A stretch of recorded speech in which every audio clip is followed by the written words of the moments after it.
विज्ञान असं सांगतं की ह्या वातावरणामध्ये एक असा रेषा ओढली, ही सुद्धा नष्ट नाही होत, ही सुद्धा डिपॉझिट होते. म्हणजे काय होतं, संचित होते, संचय होतो तिचा. मग ज्या अर्थी संचय होत असेल तर त्या अर्थी ती कुठेतरी असणारच ना. मग ती फिरून कधीतरी तुम्हाला मिळणारच ना. त्यालाच प्राक्तन म्हणतात. म्हणून अध्यात्मामध्ये 3 सिद्धांत आहेत की कर्म, त्याला क्रियामाण म्हणतो आम्ही, कर्म, संचित आणि प्रारब्ध. म्हणजे त्याला काही जण नशीब म्हणतात, काही जण तकदीर म्हणतात वगैरे. तर अशा प्रकारे ते घेऊन माणूस किंवा कुठलाही प्राणी येत असतो. कारण आमच्या हिंदू तत्वज्ञानाप्रमाणे आत्मा हा अविनाशी आहे. आत्म्याला अविनाशी मानलंय का, तर आत्मा कशामुळे तयार झालाय? अपान, व्यान, समान, उदान आणि प्राण, हे 5 वायू विशिष्ट स्केलमध्ये, विशिष्ट प्रमाणामध्ये, ते कुठलं त्याचं काय सूत्र आहे ते कुणाला कळलेलं नाही, तर लोक जिवंत करतील ना परत.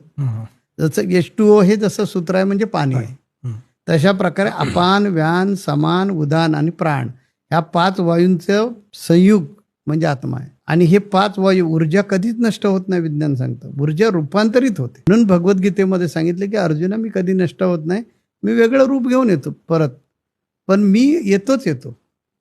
आणि त्या सिद्धांताच्या आधारे आमचं शास्त्र, अध्यात्मशास्त्र सांगतं की आपण म्हणजे आत्मा कधी नष्ट नाही, तो परत जन्माला येणारच. मग त्या आत्म्याबरोबर आयुर्वेदामध्ये सांगितलेलं आहे की आत्मज भाव घेऊन, ज्या ठोके शरीरामध्ये ते सुरू होतात, त्या आत्मज भाव घेऊन तो आत्मा परत प्रवेश करत असतो. ते कर्म, आणि हे कर्म घेऊन येतच असतो आपण. असं त्याला आपण तकदीर म्हणून, नशीब म्हणू असं.